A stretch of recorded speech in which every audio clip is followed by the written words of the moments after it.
Hello, welcome to Air Rifle Pesting. I'm glad you can join me tonight. This is my HW100 22 caliber.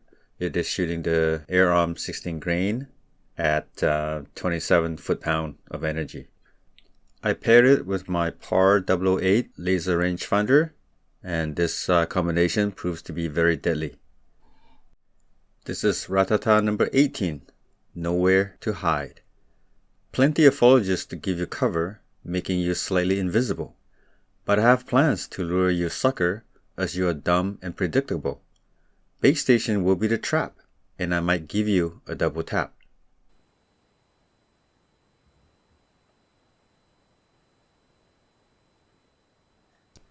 So the weather is getting nicer now. Lots of plants and leaves are growing on the field, so making it very difficult for me to see them. So therefore I decided to use some bait and set up a different bait station. This way I can lure them in the open and shoot them. So I set up about 3 different locations. One at 27 yards, and the other one was at 20, one at 11, and the last one is at 7 yards.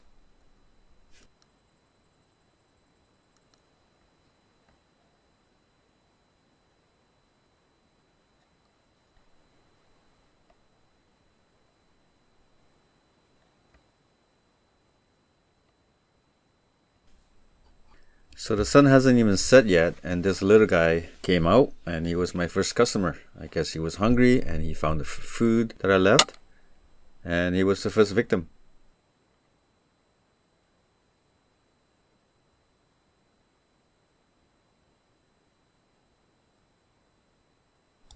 It was a while before I spotted the second rat when the sun was down, and he was about 12 yards away in front of the post, and I tagged him with a headshot.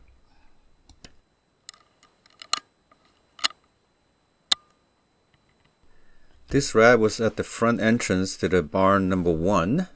He was probably about 12 yards away. I'm not sure why I missed the shot, but it seems I hit high and clipped his ear. So he was one lucky rat.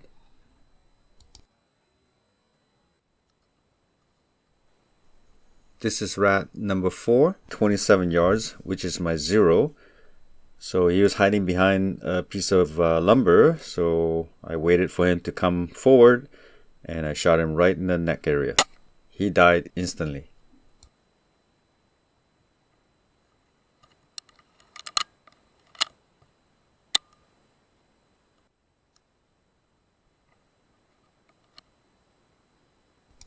This one is at barn number 2, behind the door. I spotted him coming in and out, eating the grain. And I tried to tag him initially, but he was moving so fast. So I waited patiently until he gave me the right moment, and I squeezed the trigger, and down he went.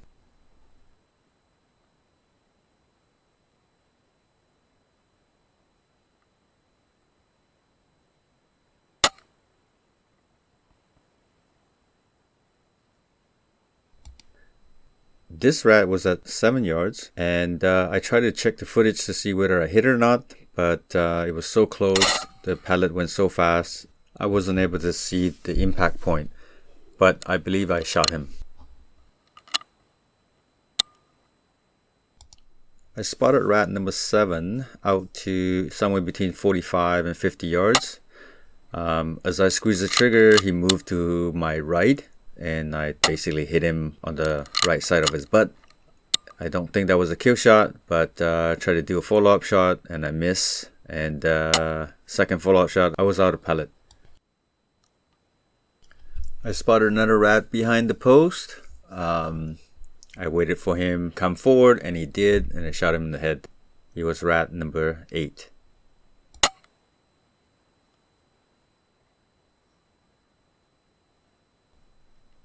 This is the process I do.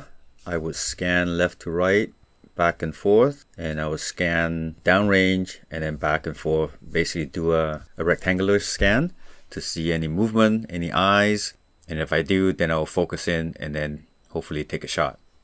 In doing so, this process is very tiring for the eyes. So what I do is I would rest, turn everything off, relax, sit in the car for like 10-15 minutes, and then turn on my PAR and scan the area again looking for movement.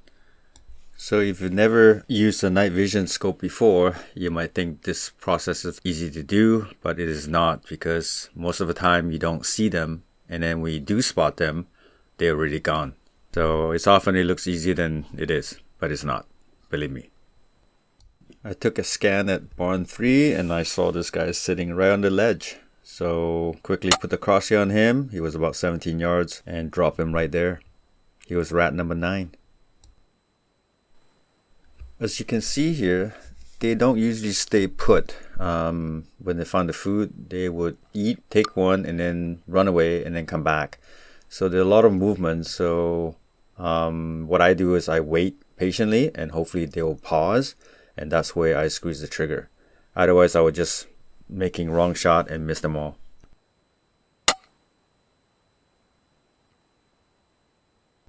Back at the gate, about 7 yards away, I spotted this guy peeking his head up behind the ledge here, and as he stuck his head higher, and I squeezed the trigger and basically hit him where it hurts.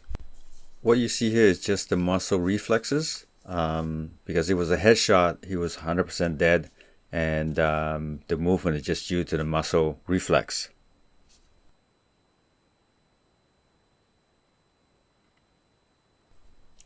This is another small rat, and he's at the front of the barn entrance to barn 1. I shot him in the head, he thrashed around and eventually expired.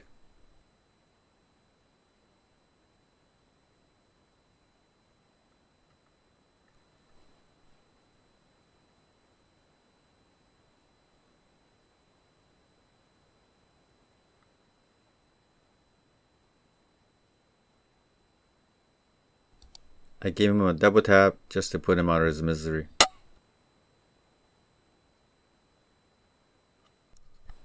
I saw this guy on the side of the barn. He's probably about 13 yards. He's in a spot where there would be a hole, and hopefully he did not find a new hole. Anyway, I waited for him to stick his head out, and I shot him right between the eyes.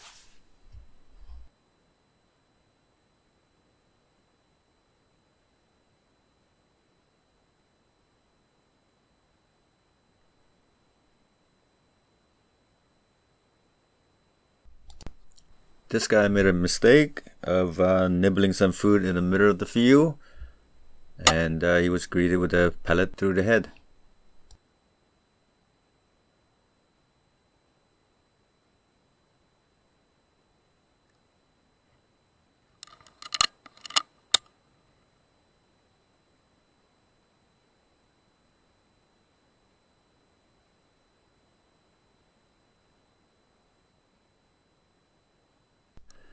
I spotted this one at barn 1. He was moving about quite a bit, so as I pulled the trigger, he moved to his right, and the pellet struck him on the left side of his thigh. Unfortunately, this wasn't a kill shot.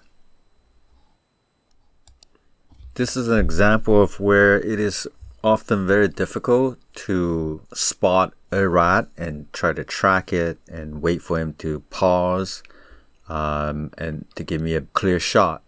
So they move around quite a bit, and sometimes they're not in a good spot for me to see them, and most of the time they will just end up running away.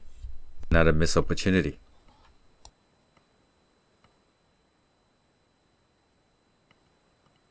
This was rat number 16. He was about 29 yards away. I shot him in the stomach area.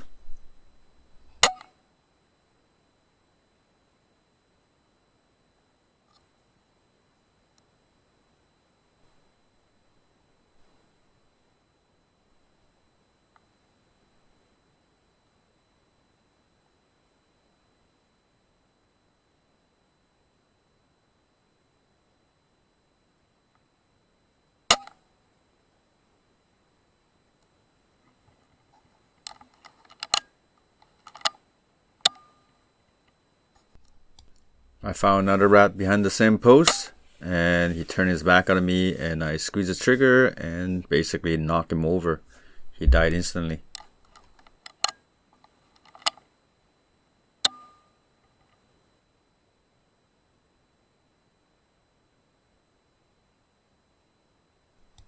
Here's another rat at 30 yards. I waited for him and he stood up and I basically shot him in the back. Don't think he's going to survive or not.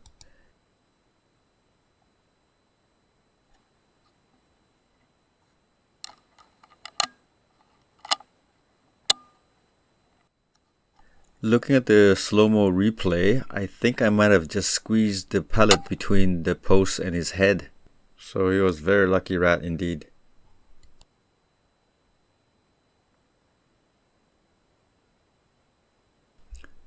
Here's my last shot of the night. And I believe I made contact and hit him. But based on the way he moved away, he might have survived that. So either he's very lucky or I'm a very bad shot. Anyway, thank you very much for joining me. And I hope to see you in the next one. Cheers.